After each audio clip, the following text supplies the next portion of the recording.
born just before the Depression. So we were very poor, so we didn't notice the difference because we were poor to start with.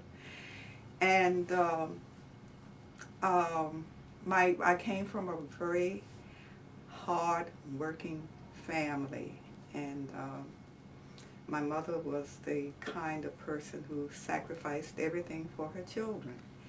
And since I was the youngest girl, I think I was sort of spoiled and overprotected by my mother.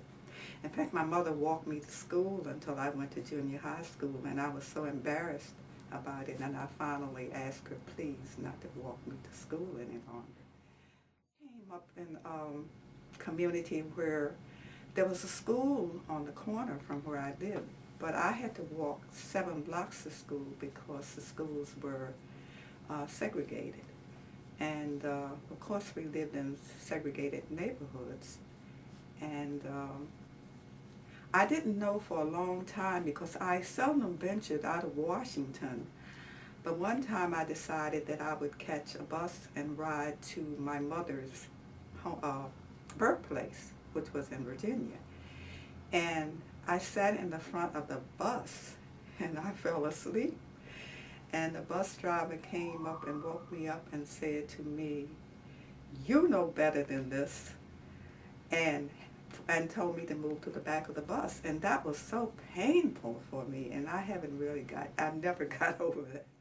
I never dreamed that I would be living someplace like Friendship Terrace. I mean, I came up in the slums of Southwest before they revitalized it, and I don't have to tell you what it was like. Maybe I do, because they still had outdoor toilets and the water was outside, and it was pretty bad. And I used to ride by Friendship Terrace with my daughter because we would shop at the Safeway down the street because we thought, since this neighborhood was mainly white, that we would get better food by shopping over here. And I used to pass this building and I would look at it and I would say, gee, I'd like to live in that building. And so one day we happened to be passing and they were having an open house.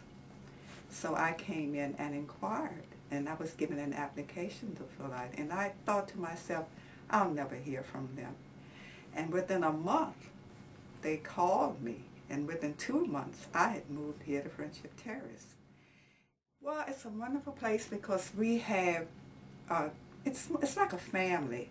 And one of the things, even before I entered the building, there were 3 things about Friendship Terrace that impressed me. One was the attractiveness of the building.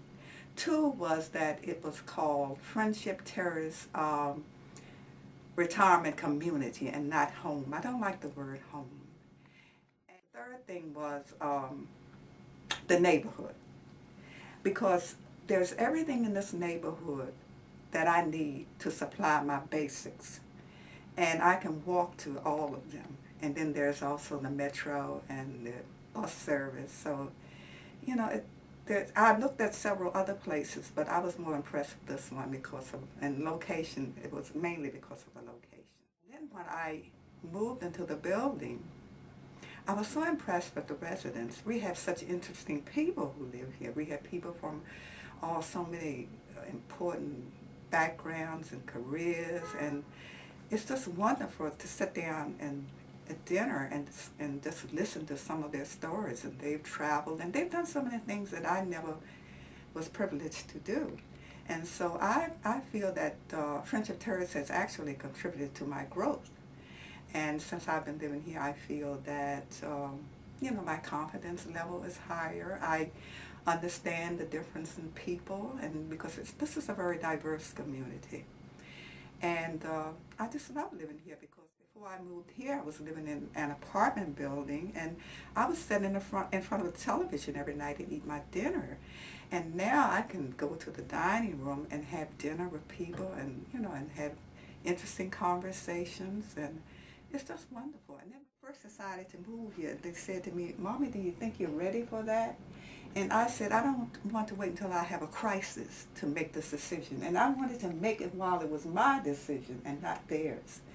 And so And as I said before, I still think it's one of the best decisions I've ever. I had no regrets about it, absolutely, because I always say, I'm glad that I came here while I still was energetic, in fairly good health, so that I can appreciate what this place has to offer. And living here is no different from having lived at the apartment that I moved from. I'm free to come and go as I please. I'm totally independent, even though if I get to the place where I do need help, there is help on an individual basis, and I can ask for it. And, you know, and it doesn't cost that much. So I didn't want to wait until someone had to put me here or bring me here. I wanted to come on my own. Also, because of the fact that I had to help take care of my mother and 3 siblings, being the youngest girl, I just didn't want to subject my children to the life of a caregiver any sooner than was absolutely necessary. They don't really have to do anything for me unless they just want to. And they share their time with me on a social level, and we do things together. But I can do my own shopping. I take care of all my business, and so right now I don't really need them for anything other than companionship. And we have a short story discussion group. We have a poetry group. We have an exercise group. I just left a sing-along group. I couldn't stay the whole while as I normally do. And we just have lots of activities. And then we had people from the outside coming in. We had sponsors, anonymous sponsors who do things for us. They just fixed up our greenhouse up on the 5th floor, and it is beautiful. And before they came in and financed that, it was like a desert up there. And they've gotten the residents excited about it. They take turns going up there taking care of the plants. So it's just really, there's a lot to do here.